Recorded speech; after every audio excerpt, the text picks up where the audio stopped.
स्वागत है आप सभी का जीएस मैग्नेट के इस यूट्यूब प्लेटफॉर्म पे। तो प्यारे साथियों, बिहार पुलिस 21,391 पोस्ट बीएसएससी परीक्षा की तैयारी करने वाले, साथ ही साथ बिहार दरोगा आगामी परीक्षा की तैयारी करने वाले स्टूडेंट, उन सभी के लिए यह टेस्ट काफ़ी ज़्यादा इम्पोर्टेंट है। और मैं आप सभी को शुरू में बता दूं कि यह जो टेस्ट है क्लास टेस्ट है आपका, जिसका आयोजन 20/4/2024 यानी कि 20 अप्रैल को हुआ था। ठीक है, किसी कारणवश मैं डिस्कशन नहीं करा पाया था, तो आज हम लोग इस टेस्ट में पूछे गए 100 के 100 प्रश्न को सॉल्व करेंगे। और आप सभी अगर ऑफलाइन बैच में एडमिशन लिए होंगे तो आपको पता होगा कि ऑफलाइन क्लास में हिस्ट्री अभी चल रहा है और बायोलॉजी के 2 चैप्टर तक, यानी कि जब तक यह टेस्ट लिया गया था 2 चैप्टर तक, यानी कि इस टेस्ट में प्रश्न इंक्लूड है। ठीक है, साथ ही साथ सैटरडे को जो आपका Bihar GK, current affair, static GK sir solve करवाते हैं, उससे भी प्रश्न इसमें शामिल है। ठीक है, और डेली टेस्ट सीरीज जो होता है वहां से भी प्रश्न आपको इस टेस्ट सीरीज में देखने को मिलेंगे। तो यह यहाँ पर लिखा है बिहार दरोगा, लिखने पर मत जाइएगा। आपको अगर बिहार पुलिस बीएसएससी में जीके और जीएस के लिए आपको हिस्ट्री पढ़ना है और मान लीजिए आपको 1857 के क्रांति के बारे में पढ़ना है, तो सभी के लिए तो सिलेबस क्या है, जीके और जीएस का सेम है। ठीक है, तो आप लोग लिखे हुए चीज़ पे मत जाइएगा। ठीक है, 21,391 पोस्ट बिहार पुलिस के लिए भी उतना ही यह टेस्ट इम्पोर्टेंट है जितना बिहार दरोगा के लिए है और बीएसएससी परीक्षा के लिए। ठीक है, और मैं आप सभी को शुरू में बता दूं कि इस टेस्ट के लिए आपको प्रश्न 2 बजे ही आपको उपलब्ध करवा दिया गया था, यानी कि 2 PM पे ही आपको टेलीग्राम पे उपलब्ध करवा दिया गया था। उम्मीद करते हैं आप सभी प्रश्न को बना लिए होंगे। आप लोग अपने प्रश्न को बना लिए हैं तो डिस्कशन के माध्यम से आइए हम लोग सारे प्रश्न को, आंसर को देख लेते हैं। ठीक है, तो चलिए ज़्यादा समय व्यर्थ न करते हुए सेशन को शुरू करते हैं। सेशन शुरू करने से पहले शुरू में ही सेशन को लाइक शेयर कर दीजिएगा। चैनल पर नए हैं और चाहते हैं free of cost Roshanand sir के प्रैक्टिस सेट को सॉल्व करना, तो जरूर चैनल को सब्सक्राइब कर दीजिएगा। ठीक है, तो आइए हम लोग आज के सेशन के प्रश्नों को शुरू करते हैं, सॉल्व करते हैं। सेशन का पहला प्रश्न आपके सामने है। पहला प्रश्न आपसे पूछा गया है, 1831 ईस्वी में बुद्धो भगत के नेतृत्व में कोल विद्रोह किस क्षेत्र में हुआ? देखिए, कोल विद्रोह से आपको ध्यान रखना है यह विद्रोह कब हुआ था, तो 1831 में हुआ था। और इस विद्रोह के नेतृत्वकर्ता अगर आपसे एग्जाम में पूछे तो देखिए प्रश्न में ही दे दिया है, बुद्धो भगत का नाम आप लोग ध्यान रखिएगा।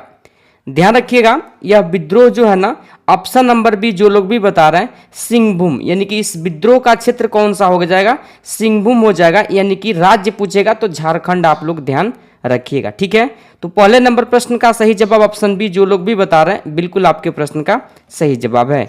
अगला प्रश्न है, देखिए 2 नंबर, उस क्षेत्र की पहचान करें जहां संस्थानों ने 1855-56 में अपनी सरकार की घोषणा कर दी थी।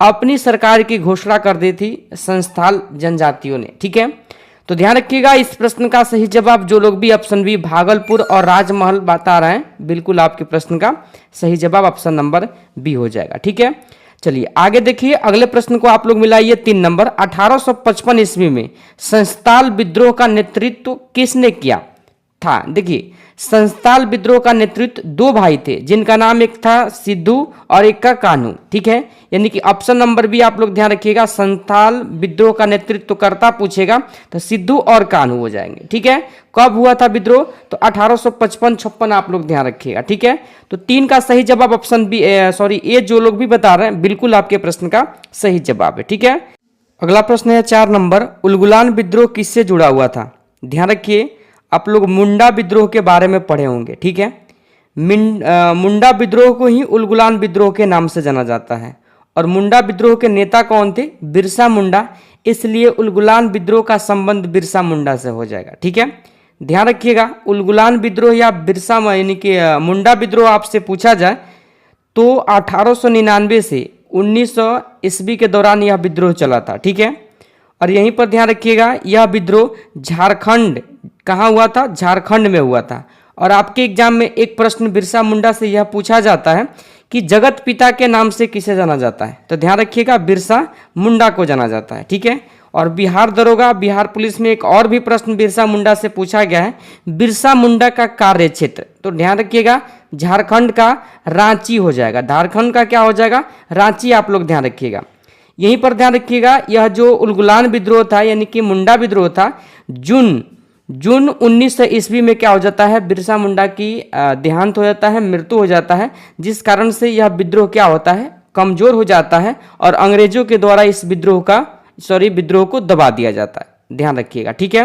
यानी कि मृत्यु कब हो गया था? तो जून 1900 ईस्वी में हो गया था, जिस वजह से इस विद्रोह को अंग्रेजों ने क्या किया था, दबा दिया था। उम्मीद करते हैं इस प्रश्न को समझ पाए होंगे। चौथा का सही जवाब ऑप्शन नंबर डी हो जाएगा। आगे देख लीजिए 5वां नंबर प्रश्न, निम्नलिखित में कौन सा स्थान गडकारी विद्रोह का केंद्र था? बताइए कौन सा स्थान था? तो ध्यान रखिएगा कोल्हापुर, ऑप्शन नंबर बी होगा 5 नंबर प्रश्न का सही जवाब, जो लोग भी बता रहे हैं, ठीक है। चलिए आगे देखिए 6वां नंबर प्रश्न पूछा गया है, बेलूथम्पी ने अंग्रेजों के विरुद्ध आंदोलन का नेतृत्व कहाँ किया था? बताइए अंग्रेजों के विरुद्ध आंदोलन का नेतृत्व कहाँ किया था? तो ध्यान रखिएगा त्रावणकोर में किया था, ऑप्शन सी होगा 6 नंबर प्रश्न का सही जवाब, जो लोग भी बता रहे हैं, ठीक है। चलिए आगे देखिए 7वां नंबर प्रश्न है आपका, निम्नलिखित में कौन सा युग्म सुमेलित नहीं है? कौन सा युग्म सुमेलित नहीं है? आप सभी जानते हैं मोपला विद्रोह केरल में हुआ था, कुका विद्रोह हुआ था पंजाब में, और कोली जो विद्रोह हुआ था आपका, ध्यान रखिएगा, गुजरात में। लेकिन चुआर विद्रोह का बात किया जाए तो मध्य प्रदेश में नहीं, वर्तमान के पश्चिम बंगाल में यह हुआ था, ठीक है। तो डी गलत दिया गया है, डी आपके 7वें नंबर प्रश्न का सही जवाब होगा।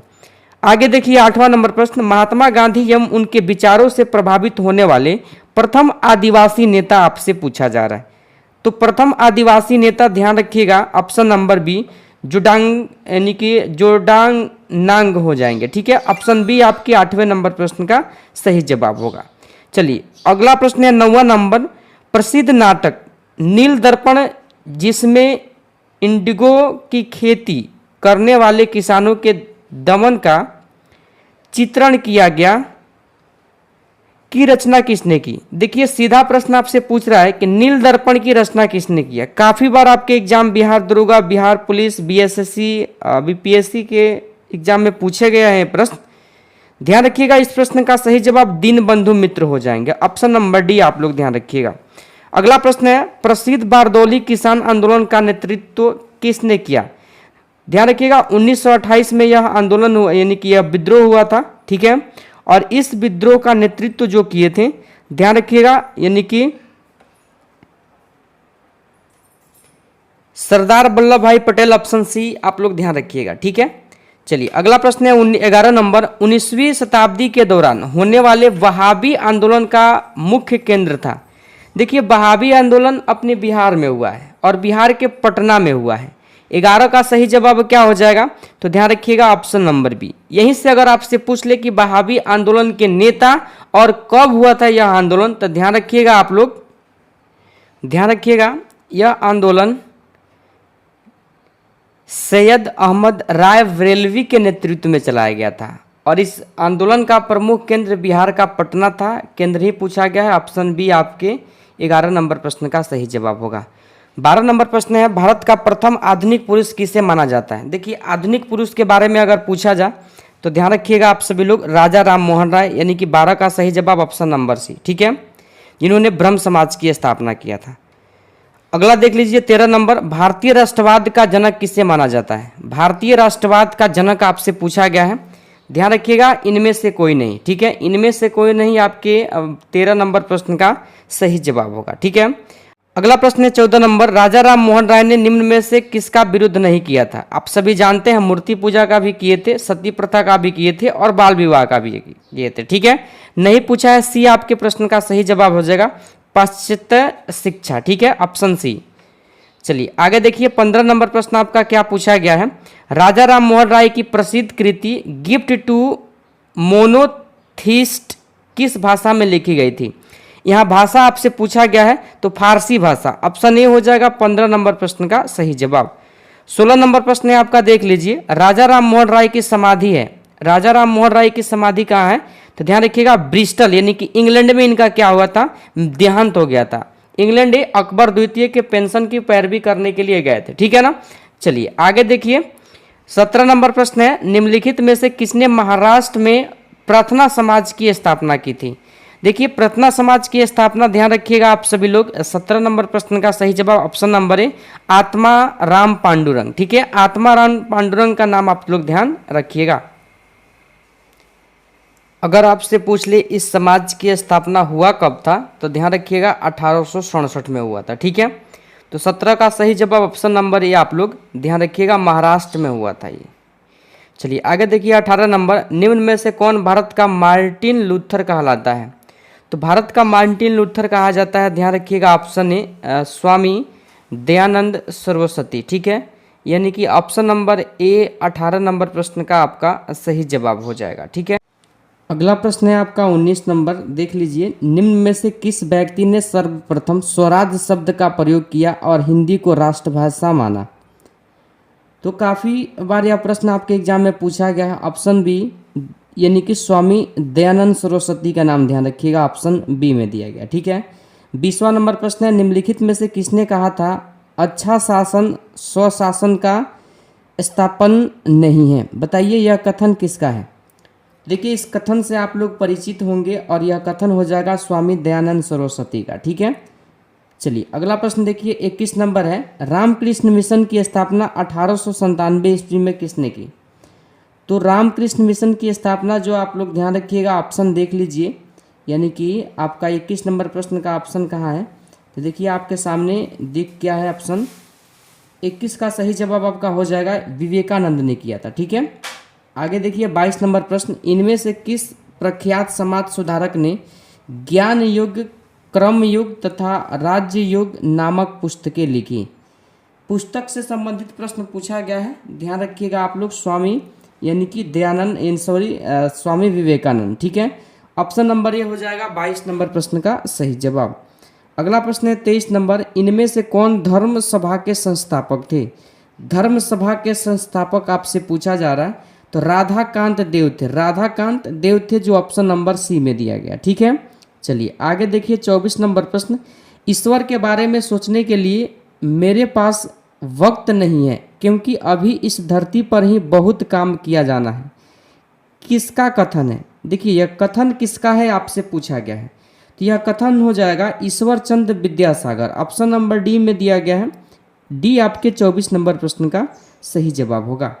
अगला प्रश्न है 25 नंबर, सत्य शोधक समाज के संस्थापक कौन थे जिनका प्राथमिक जोर सत्य की खोज पर था। सत्य की खोज पर था, कौन है। तो ध्यान रखिएगा 25 नंबर के लिए Jyotiba Phule, Jyotiba Phule option number C आपके 25 नंबर प्रश्न का सही जवाब होगा। सत्य शोधक समाज की संस्थापक आपसे एग्जाम में काफ़ी बार पूछा गया है, आगे भी पूछा जाएगा। ठीक है, 26 नंबर प्रश्न है, किसने कहा कि यदि भगवान अस्पृश्यता को सहन करते हैं तो मैं उन्हें कभी भगवान नहीं मानूंगा। किसने कहा था, बताइए यह प्रश्न का सही जवाब क्या होगा। तो ध्यान रखिएगा बाल Gangadhar Tilak, option number B आपके 26 नंबर प्रश्न का सही जवाब होगा। ठीक है, फराइजी आंदोलन की शुरुआत किसने की। तो फराइजी आंदोलन की शुरुआत आपसे पूछा गया है, ध्यान रखिएगा हाजी शरीयतुल्लाह ने किया था। ऑप्शन नंबर ए आपके 27 नंबर प्रश्न का सही जवाब हो जाएगा। ठीक है, और इसके साथ भी आप लोग ध्यान रखिएगा इसके नेतृत्वकर्ता दादू मियाँ भी थे। ठीक है, चलिए अगला प्रश्न है आपका 28 number, the age of consent act किस वर्ष पारित हुआ। बताइए 28 का सही जवाब क्या होगा। तो ध्यान रखिएगा 1891 में पारित हुआ, जो ऑप्शन नंबर बी में दिया गया। ठीक है, चलिए आगे देखिए 29 नंबर प्रश्न, निम्नलिखित में कौन एक सुमिलित नहीं है, यानी कि गलत कौन है। प्रार्थना समाज के संस्थापक आपसे पूछा गया है, तो ध्यान रखिएगा डॉक्टर आत्मारंग पांडुरंग ऊपर ही बताए हैं। आत्मीय सभा के संस्थापक कौन थे, तो देवेंद्रनाथ टैगोर नहीं थे। ठीक है, आत्मीय सभा के संस्थापक देवेंद्रनाथ टैगोर नहीं थे। भारतीय ब्रह्म समाज केशव चंद्र सेन, राधा स्वामी सत्संग तुलसीदास, यहीं पर देखिए नहीं पूछा गया, तो आत्मीय सभा के संस्थापक देवेंद्रनाथ टैगोर न होकर के कौन होंगे। तो ध्यान रखिएगा आप लोग राजा राम मोहन राय होंगे, जिन्होंने 1815 में आत्मीय सभा की स्थापना किया था। ठीक है, चलिए आगे देखिए आप लोग 30 नंबर प्रश्न है आपके सामने, अंग्रेजी भारतीय सेना में चर्बी वाले कारतूसों से चलने वाली एनफील्ड राइफल कब शामिल की गई। तो ध्यान रखिएगा यह राइफल जो शामिल किया गया था दिसंबर 1856 में शामिल किया गया था ब्राउन बेस राइफल के जगह। ठीक है, चलिए आगे देखिए 31 नंबर प्रश्न है, तथाकथित प्रथम राष्ट्रीय स्वतंत्रता संग्राम, न तो प्रथम न ही राष्ट्रीय और न ही स्वतंत्रता संग्राम था, यह कथन किसका है? तो ध्यान रखिएगा यह कथन जो हो जाएगा यानी कि 31 का सही जवाब आरसी मजूमदार का हो जाएगा, ऑप्शन नंबर ए में दिया गया है। ठीक है, चलिए आगे प्रश्न है 1857 के स्वाधीनता संग्राम का प्रतीक क्या था? तो देखिए कमल और रोटी था, ऑप्शन नंबर ए आपके 32 नंबर प्रश्न का सही जवाब होगा। 33 नंबर प्रश्न है, निम्नलिखित में कौन 1857 के विद्रोह में अंग्रेजों का सबसे कट्टर दुश्मन था? तो देखिए सबसे कट्टर दुश्मन था ना, ध्यान रखिएगा मौलवी अहमदुल्ला शाह था। ठीक है, जो 50,000 का भी इनामी था, इस बात को आप लोग ध्यान रखिएगा। ऑप्शन नंबर ए आपके 33 नंबर प्रश्न का सही जवाब होगा। चलिए आगे देखिए 34 नंबर प्रश्न, झांसी की रानी लक्ष्मीबाई की मृत्यु कहाँ पर हुई थी? तो देखिए इनका जो मृत्यु हुआ था 34 का सही जवाब ऑप्शन नंबर सी में यानी कि सी ग्वालियर में हुआ था। ग्वालियर में ही इनका क्या है तो ध्यान रखिएगा यानी कि बोल सकते हैं समाधि या मकबरा। ठीक है, चलिए आगे देखिए अजीमुल्ला खां का सलाहकार थे, यानी कि अजीमुल्ला खां सलाहकार किसके थे? तो अजीमुल्ला जो थे ना, ध्यान रखिएगा नाना साहब के सलाहकार थे। 35 का सही जवाब ऑप्शन ए हो जाएगा। ठीक है, अगला प्रश्न है 36 नंबर, निम्नलिखित में कौन असम में 1857 की क्रांति का, आगे आप लोग देख लीजिए प्रश्न क्या पूछा गया है, नेतृत्व किया था। ठीक है, यानी कि नेता था। तो ध्यान रखिएगा असम में पूछा गया है, तो असम में हो जाएंगे Dewan Maniram Dutta, option number A आपके 36 नंबर प्रश्न का सही जवाब। 37 नंबर प्रश्न है 1857 के स्वतंत्रता संग्राम में किस राजवंश ने अंग्रेजों की सर्वाधिक सहायता की थी? तो देखिए अंग्रेजों को सर्वाधिक सहायता जो किया था ना, ध्यान रखिएगा यानी कि ऑप्शन नंबर यानी कि ए को ध्यान रखिएगा, ग्वालियर के सिंधिया ने सबसे अधिक सहयोग किया था। ठीक है, चलिए आगे देखिए 38 नंबर प्रश्न, 1857 के विद्रोह के समय बैरकपुर में कौन ब्रिटिश कमांडिंग ऑफिसर था? देखिए कमांडिंग ऑफिसर पूछा गया है, तो हेरसे का नाम आप लोग ध्यान रखिएगा, ऑप्शन नंबर सी। ठीक है, चलिए आगे देखिए 39 नंबर प्रश्न है, ब्रिटिश इंडियन एसोसिएशन के प्रथम अध्यक्ष कौन थे? प्रथम अध्यक्ष कौन थे? तो राधाकांत देव थे, ऑप्शन नंबर ए आप सी आपके 39 नंबर प्रश्न का सही जवाब होगा। अगला प्रश्न है 40 नंबर, भारत संघ के संस्थापक कौन थे? भारत संघ के संस्थापक आप लोग याद रखिए यानी कि सुरेंद्रनाथ बनर्जी का नाम आप लोग ध्यान रखिए। ठीक है, चलिए डी आपके 40 नंबर प्रश्न का सही जवाब होगा। अगला प्रश्न आपका 42 नंबर है, गोपाल कृष्ण गोखले ने किस वर्ष में भारत सेवक मंडल यानी कि सर्वेस्टर्स ऑफ इंडिया सोसाइटी की स्थापना की? देखिए इसकी स्थापना जो किए थे ना, ध्यान रखिएगा यानी कि 42 नंबर प्रश्न का सही जवाब आपका यानी कि ऑप्शन नंबर क्या हो जाएगा यानी कि डी ध्यान रखिएगा 1905 में। ठीक है, चलिए आगे देखिए 43 नंबर प्रश्न है, कांग्रेस सम्मेलनों को शिक्षित भारतीयों का वार्षिक राष्ट्रीय मेला किसने कहा था? कथन से संबंधित प्रश्न है और ध्यान रखिए आप लोग यानी कि Lala Lajpat Rai, option number A आपके प्रश्न का सही जवाब होगा। ठीक है, अगला प्रश्न है 44 नंबर, भारतीय राष्ट्रीय कांग्रेस के प्रथम अधिवेशन में कितने प्रतिनिधियों ने भाग लिया? कितने प्रतिनिधियों ने भाग लिया आपसे प्रश्न पूछा गया है। तो ध्यान रखिएगा कुल 72 प्रतिनिधियों ने भाग लिया था प्रथम अधिवेशन में। ठीक है, यानी कि ऑप्शन नंबर सी आपके 44 नंबर प्रश्न का सही जवाब होगा। आगे देखिए 45 नंबर प्रश्न है, निम्न में से किस अधिवेशन के लिए कांग्रेस ने पहली बार एक महिला को अध्यक्ष चुना? तो पहली बार कलकत्ता अधिवेशन 1917 में यानी कि एनी बेसेंट आप लोग ध्यान रखिए। ठीक है, चलिए आगे देखिए 46 नंबर प्रश्न है आपका, निम्नलिखित कथनों पर विचार कीजिए और सही उत्तर का चयन कीजिए। ठीक है, सही उत्तर आप सभी को बताना है। देखिए अगर बात किया जाए भारतीय राष्ट्रीय कांग्रेस की प्रथम महिला अध्यक्ष सरोजनी नायडू नहीं थी, एनी बेसेंट थी। पहला गलत है, इस बात को ध्यान रखिएगा। सरोजनी नायडू 1925 के यानी कि कानपुर अधिवेशन की अध्यक्षता किया था। ठीक है, तो ये तो सरोजनी नायडू नहीं थी। ठीक है, बाकी देखिए भारतीय राष्ट्रीय कांग्रेस के प्रथम मुस्लिम अध्यक्ष बदरुद्दीन तैयबजी थे, बिल्कुल सही है। ठीक है, तो केवल कथन 2 सही है, तो 2 आपके प्रश्न का सही जवाब हो जाएगा जो ऑप्शन नंबर बी में दिया गया। ठीक है, 47 नंबर प्रश्न है, भारत की स्वतंत्रता प्राप्ति के बाद निम्नलिखित में से किसने सुझाव दिया था कि भारतीय राष्ट्रीय कांग्रेस को समाप्त कर दिया जाए? किसने सुझाव दिया था? तो देखिए महात्मा गांधी ने सुझाव दिया था। यह सुझाव किसने दिया था? Mahatma Gandhi, option number C. ठीक है, आगे देखिए बंगाल का विभाजन हुआ। बंगाल का विभाजन कब हुआ आपको तिथि के अनुसार आपको बताना है। तो लॉर्ड कर्जन का नाम सुने होंगे, उन्हीं के शासनकाल में बंगाल का विभाजन हुआ था। और ध्यान रखिए 48 का सही जवाब ऑप्शन सी 16 अक्टूबर 1905 जो ऑप्शन सी में दिया गया। ठीक है, 49 नंबर प्रश्न है मद्रास में स्वदेशी आंदोलन का नेतृत्व किसने किया? तो मद्रास में जो है ना स्वदेशी आंदोलन का नेतृत्व ध्यान रखिएगा यानी कि चिदम्बरम फिले। ठीक है, यानी कि CR दास आप लोग ध्यान रखिएगा। ठीक है, मद्रास के क्षेत्र में किए थे। आगे देखिए आप लोग 50 नंबर ब्रिटिश पत्रकार HW नेविल्सन जुड़े थे। किससे जुड़े थे? तो ऑप्शन आप लोग देखिए तभी आप लोग आंसर का यानी कि सही आंसर बता पाइएगा।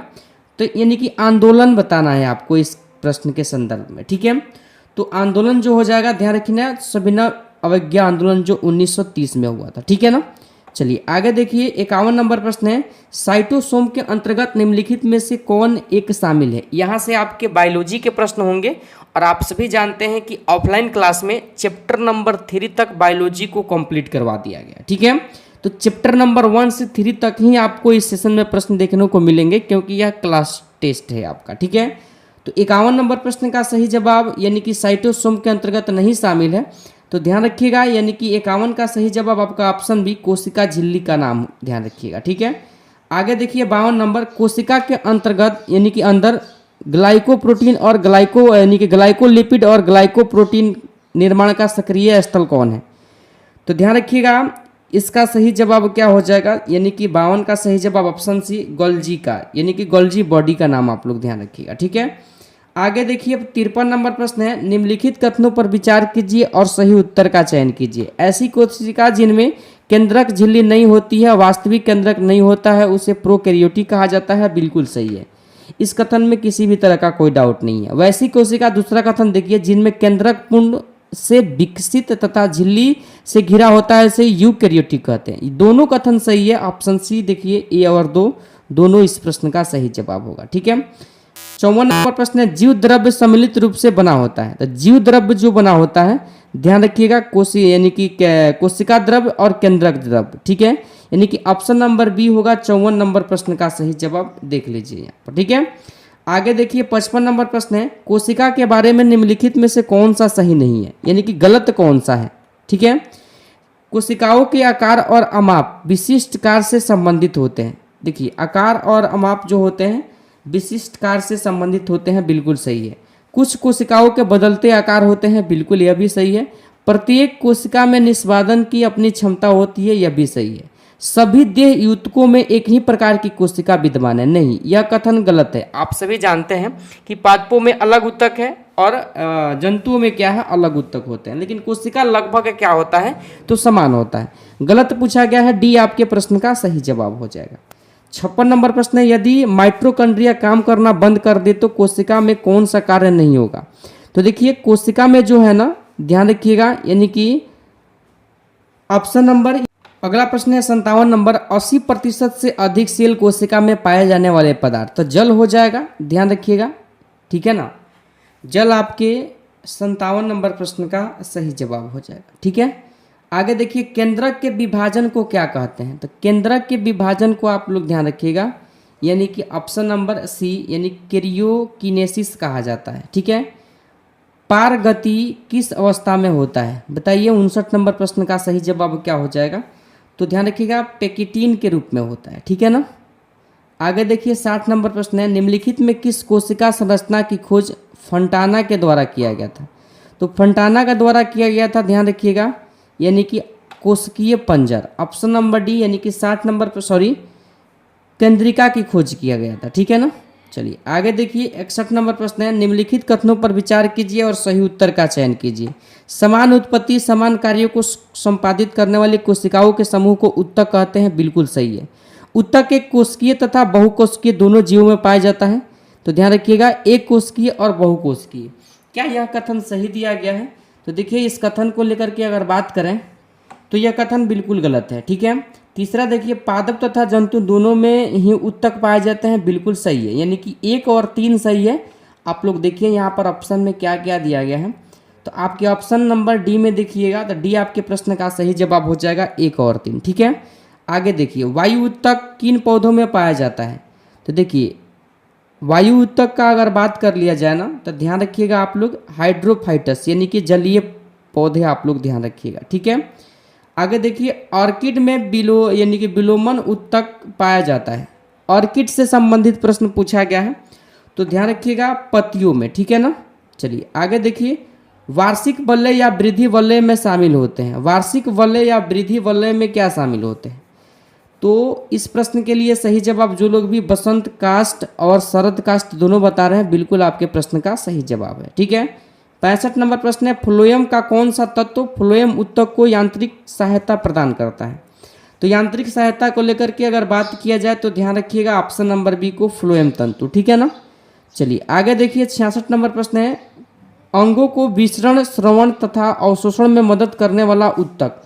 तो देखिए, यह ऊतक जो हो जाएगा यानी कि 66 का सही जवाब ऑप्शन नंबर बी, एपिथेलियम ऊतक आप लोग ध्यान रखिएगा। ठीक है, आगे प्रश्न है 67 नंबर, निम्नलिखित कथनों पर विचार कीजिए और सही उत्तर का चयन कीजिए।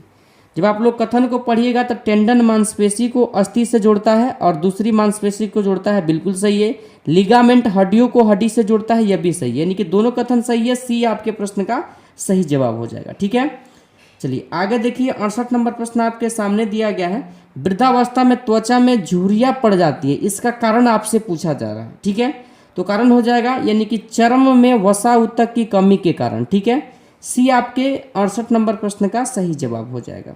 आगे देखिए, 69 नंबर प्रश्न है, नेत्र के आइरिस में पाए जाने वाले ऊतक। नेत्र के आइरिस में पाए जाने वाले ऊतक का नाम हो जाएगा ऑप्शन नंबर, यानी कि ध्यान रखिएगा आप सभी लोग, यानी कि ए को आप लोग ध्यान रखिएगा। ठीक है, सॉरी, आरेखित पेशी, आरेखित पेशी ऑप्शन बी आप लोग ध्यान रखिएगा। ठीक है ना, 70 नंबर प्रश्न है, न्यूरॉन के टेंडन से निकलने वाली पतली पतली शाखाएं क्या कहलाती है? पतली पतली शाखाएं क्या कहलाती है? तो डेंड्राइटस कहलाती है, ऑप्शन नंबर सी। ठीक है, आगे देखिए, 71 नंबर प्रश्न है, निम्न में से कौन सा युग्म सुमेलित नहीं है? गलत कौन सा है? तो गलत आपका हो जाएगा ऑप्शन नंबर ए, यानी कि फॉस्जीन। ठीक है, बाकी phosphine, PH3, calcium cyanide, CaCN2 और सुपर फॉस्फेट ऑफ लाइम का सूत्र। ठीक है, चलिए आगे देखिए, 72 नंबर प्रश्न है, खाना बनाते समय हीटर कोयल से उष्मीय ऊर्जा का स्थानांतरण खाना बनाने वाले बर्तन को किस प्रक्रम के तहत होता है? किस प्रक्रम के तहत होता है? 72 का सही जवाब आप सभी को बताना है। तो इस प्रश्न का सही जवाब ऑप्शन नंबर बी हो जाएगा, केवल चालन एवं संवहन के द्वारा। ठीक है, बी में दिया गया है, ध्यान रखिएगा। 73 नंबर प्रश्न है, जल कांच को भिगोता है क्योंकि? कारण आपको बताना है 73 नंबर प्रश्न के लिए सही जवाब। ठीक है, तो देखिए यहाँ पर ऑप्शन देखिएगा, तो ऑप्शन नंबर डी को जब आप लोग पढ़िएगा तो कांच के साथ जल का यानी कि असंसंजक बल जल के अणुओं के बीच लगने वाले ससंजक बल से अधिक होता है। ठीक है, डी आपके प्रश्न का सही जवाब हो जाएगा। 74 नंबर प्रश्न देख लीजिए आप लोग, निम्नलिखित कथनों पर विचार कीजिए और सही उत्तर का चयन कीजिए। ठीक है, तो -273 डिग्री सेल्सियस पर केल्विन पैमाना शून्य हो जाता है तथा 273 केल्विन पर सेंटीग्रेड पैमाना शून्य होता है, बिल्कुल सही है। किसी भी गैस का आयतन 0 यानी कि 0 केल्विन पर शून्य नहीं होता है, क्योंकि सभी गैस इस ताप के पूर्व से ही द्रव या ठोस में बदल जाते हैं, बिल्कुल सही है, यानी कि दोनों कथन सही है। सी आपके प्रश्न का सही जवाब होगा। 75 नंबर प्रश्न है, प्रकृति में धातु पाए जाते हैं। प्रकृति में धातु जो पाए जाते हैं, ध्यान रखिएगा आप लोग, यानी कि स्वतंत्र अवस्था और यौगिक रूप में, दोनों के रूप में, तो ऑप्शन सी आपके प्रश्न का सही जवाब हो जाएगा। ठीक है, 76 नंबर प्रश्न है, खाना बनाते समय यदि बर्तन की पतली बाहर यानी कि तली बाहर से काली हो रही है तो इसका मतलब क्या है? बताइए, कारण आपसे पूछा गया है, तो बी आपके प्रश्न का सही जवाब होगा, ईंधन पूरी तरह से नहीं जल रहा है। ठीक है, चलिए आगे देखिए, 77 नंबर प्रश्न को, समतल दर्पण द्वारा बने प्रतिबिंब के संबंध में निम्नलिखित में कौन सा एक सही नहीं है, यानी गलत कौन सा है? तो ध्यान रखिएगा, प्रतिबिंब वास्तविक होता है, इसे पर्दे पर प्राप्त कर सकते हैं, यही कथन क्या है? तो गलत है, यानी कि यहाँ पर वर्चुअल इमेज बनता है। ठीक है ना, चलिए आगे देखिए, 78 नंबर प्रश्न है, क्रम विकास के दौरान स्तनधारी का विकास सरीसृप से हुआ है, इस क्रम विकास को प्रमाणित करें। तो 78 का सही जवाब जो लोग भी ऑप्शन डी एकिडना बता रहे हैं, बिल्कुल आपके प्रश्न का सही जवाब है। 79 नंबर प्रश्न है आपका, गेहूं के किस प्रजाति से मुख्यतः सूजिया बनाया जाता है? सूजिया जो बनाया जाता है गेहूं का एक प्रजाति है, ध्यान रखिएगा। ऑप्शन नंबर बी ट्रिटिकम डूरम से बनाया जाता है, ठीक है। आगे देख लीजिए आप लोग 80 नंबर प्रश्न को, निम्न में से कौन सा क्वांटम संख्या नाभिक से इलेक्ट्रॉन की औसत दूरी तथा उससे संबद्ध ऊर्जा को दर्शाता है? बताइए कौन दर्शाता है? तो ध्यान रखिएगा ऑप्शन एक मुख्य क्वांटम संख्या, ऑप्शन नंबर ए, ठीक है। आगे देखिए 81 नंबर प्रश्न, किस देश ने लक्षद्वीप में अलौजीकरण कार्यक्रम शुरू किया है? किस देश ने किया है? तो जापान ने किया है। करंट अफेयर के प्रश्न है जितना आपको क्लास में करवाया गया है। किस राज्य में योगश्री योजना शुरू की गई है? किस राज्य में योगश्री योजना शुरू की गई है? तो पश्चिम बंगाल राज्य ने किया है। 83 नंबर प्रश्न है, मुक्केबाजी खेल किस परिषद में खेला जाता है? तो मुक्केबाजी खेल जो खेला जाता है, ध्यान रखिएगा, यानी कि रिंग पर खेला जाता है, ठीक है। 84 नंबर प्रश्न है, कंपनी का डिवेंचर धारक किसे कहा जाता है? तो इसे ध्यान रखिएगा ऑप्शन नंबर ए को, यानी कि लेनदार को कहा जाता है, ठीक है ना। आगे देख लीजिए, आगे प्रश्न आपसे पूछा गया है 85 नंबर प्रश्न, उपसौर की स्थिति में पृथ्वी होती है सूर्य के, पृथ्वी सूर्य के क्या होती है? तो ध्यान रखिएगा ऑप्शन बी अत्यधिक पास में होती है, ठीक है। 86 नंबर प्रश्न है, महासागरीय मरुस्थल कहाँ अवस्थित है? तो महासागरीय मरुस्थल जो हो जाएगा, ध्यान रखिएगा आप लोग, अटलांटिक महासागर में, ठीक है ना।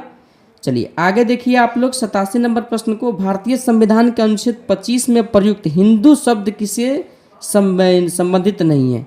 हिंदू शब्द किससे संबंधित नहीं है? तो पारसियों से संबंधित नहीं है, ऑप्शन नंबर सी आप लोग ध्यान रखिएगा, ठीक है। चलिए आगे देख लीजिए 88 नंबर प्रश्न, छत्तीसगढ़ का निर्माण किस राज्य के विभाजन से हुआ?